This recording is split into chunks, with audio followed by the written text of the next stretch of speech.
বন্ধুগণ, আমি মনির, বাংলাদেশ। আমি আজকে একটি অভূতপূর্ব বিদ্যা সম্পর্কে আপনাদের সম্মুখে কিছু আলোচনা করতে চাই এবং এই বিদ্যাটি নাম হলো সমুদ্রবিদ্যা।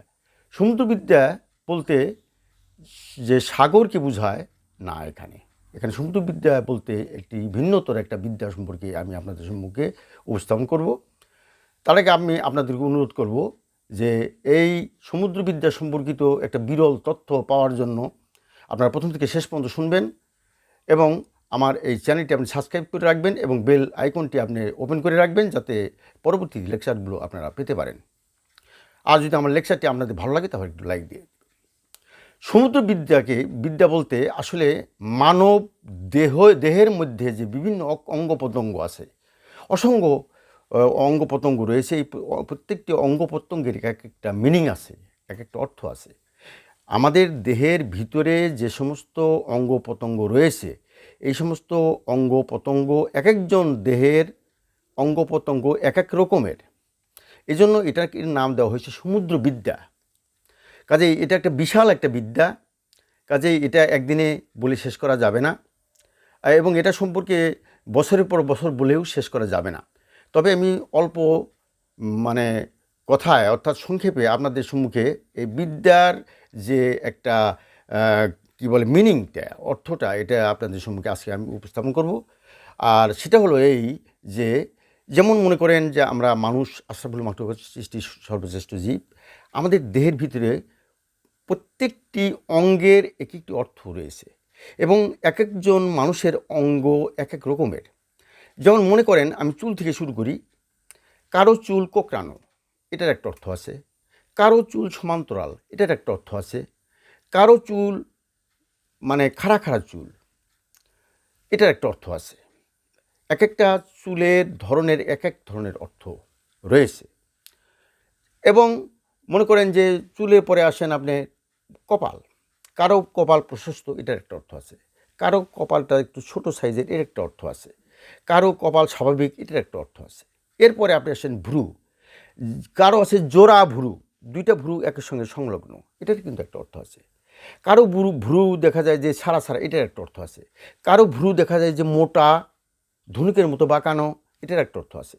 কারো ভ্রু দেখা যায় যে পেন্সিলের মতো চিকন,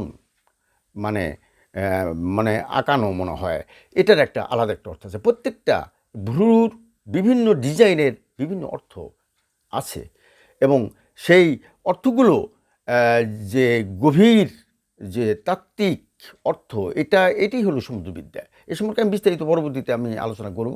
আমি প্রথমে সমুদ্রবিদ্যা কী এবং সমুদ্রবিদ্যা কাকে বলে এবং সমুদ্রবিদ্যার মধ্যে কী নিহিত আছে এবং এটার যে নকশা, এটি আপনাদের সামনে উপস্থাপন করব। মনে করেন যে কারো চোখ বড়, এটার একটা অর্থ আছে। কারো চোখ ছোট, এটার একটা অর্থ আছে। কারো চোখ টানা টানা, এটার একটা অর্থ আছে।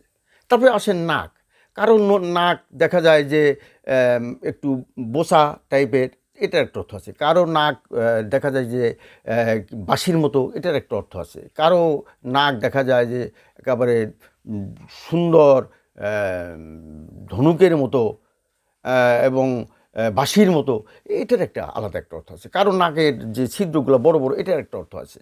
হয়তো আমার কথা শুনে আপনারা হয়তো অনেকে মনে করতে পারেন যে এটা একটা আজগুবি একটা গল্প বলতেছেন। না, আজগুবি গল্প না, প্রত্যেকটা অঙ্গ প্রত্যঙ্গের অর্থ নিহিত রয়েছে এবং আমি মনে করি যারা জ্ঞানী ব্যক্তি তারা আমার এই কথাগুলোকে অত্যন্ত মূল্যায়ন করবেন।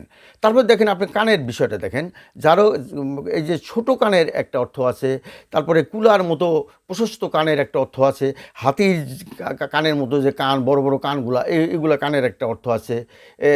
এবং কারো ঠোঁট পাতলা, এটার একটা অর্থ আছে। কারো ঠোঁট মোটা, এটার একটা অর্থ আছে। এরপরে মনে করেন যে আস্তে আস্তে যখন আরও নিচের দিকে নেমে আসবেন, যেমন কারো ঘাড় লম্বা, এটার একটা অর্থ আছে। কারো ঘাড় একটু খাটো, এটার একটা অর্থ আছে। কাজেই এই যে আমাদের দেহের বিভিন্ন অঙ্গ প্রত্যঙ্গ বিভিন্ন রকমের এবং এই বিভিন্ন রকমের অঙ্গ প্রত্যঙ্গের বিভিন্ন রকমের অর্থ বহন করে এবং এটাকেই বলা হয় সমুদ্রবিদ্যা। আমি এই সমুদ্রবিদ্যা সম্পর্কিত প্রাথমিক একটা ধারণা শুধু আজকে আপনাদের সম্মুখে উপস্থাপন করলাম। আশা করি আগামী তে আপনাদের এই সমুদ্রবিদ্যার বিভিন্ন অঙ্গ প্রত্যঙ্গের অর্থ আমি আপনাদের সামনে প্রকাশ করব। আশা করি আপনারা সে পর্যন্ত আমার সাথেই থাকবেন এবং আপনি পরবর্তী লেকচারগুলো আশা করি আপনারা শুনলে আপনারা এর যে বিস্তারিত ব্যাখ্যা বিশ্লেষণ আপনারা পেয়ে যাবেন। আশা করি আপনারা সকলে আমার সাথে থাকবেন। আপনাদের অসংখ্য ধন্যবাদ এবং অভিনন্দন আমার সাথে থাকার জন্য।